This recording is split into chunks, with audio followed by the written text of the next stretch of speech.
Intro music fits. Okay, so we've all been there, right? You're just scrolling, minding your own business, and then you see it. A friend, a really smart friend, someone you respect, shares something that just makes you stop and go, huh. It's some crazy headline like this one. Study, this one weird fruit reverses aging by 20 years. Doctors are stunned. And, your logical brain immediately goes, okay, no way. But there's this tiny part of you that's kind of curious, and then you see who shared it. It's not just anyone. It's smart people, people whose opinions you actually value. And that's when the real question hits you. How? How on earth do groups of really smart people end up doing, well, dumb things? From these silly viral hoaxes all the way up to huge corporate blunders. That's the paradox we're going to dive into right now. All right, section 1. So what's going on here? Is it just collective stupidity? I mean, let's take a look at just how big this problem really is. Okay, let's try to put a number on this, because it's wild. Back at the peak of the 2016 US election, BuzzFeed News did this analysis, and they found that the top fake news stories were pulling in a mind-blowing 200 million engagements every single month just on Facebook. I mean, just let that sink in for a second.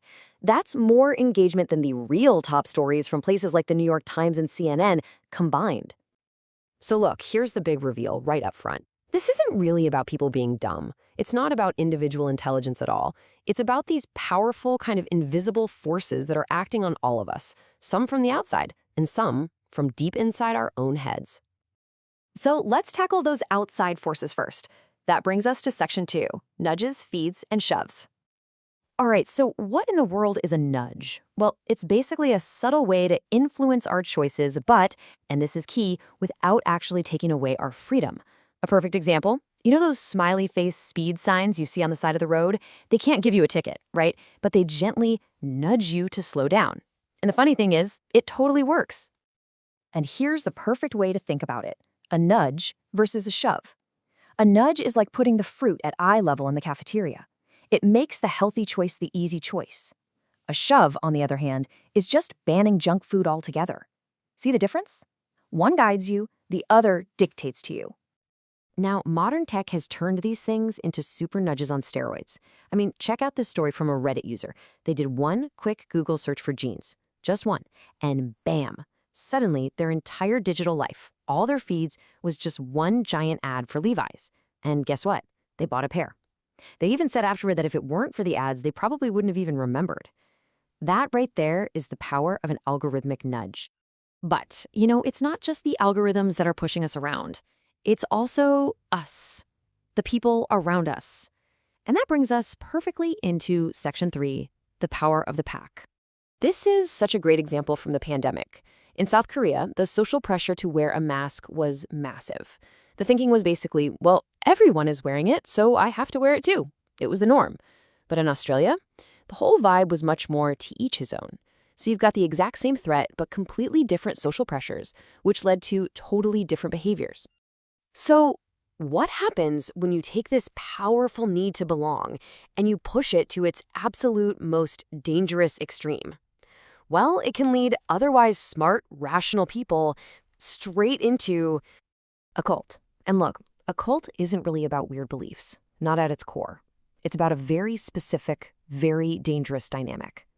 You have a charismatic leader who finds people who are feeling a little lost and promises them the two things we all crave, a sense of belonging and a sense of purpose.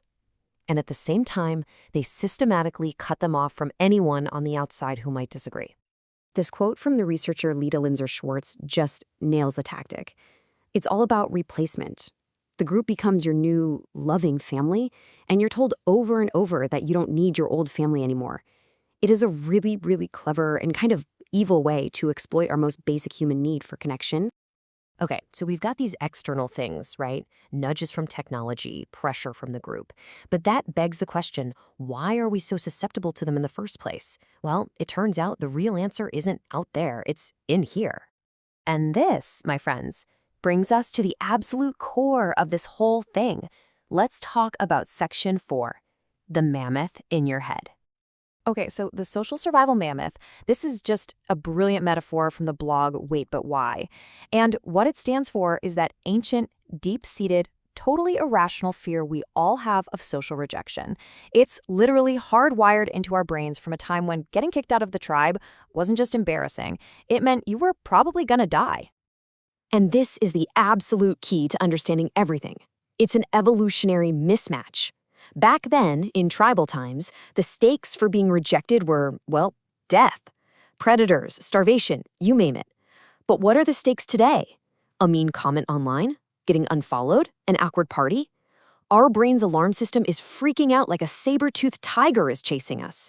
But it's just a bad tweet. The software is ancient. So what happens when that mammoth is constantly screaming in your head, panicking about what everyone else thinks?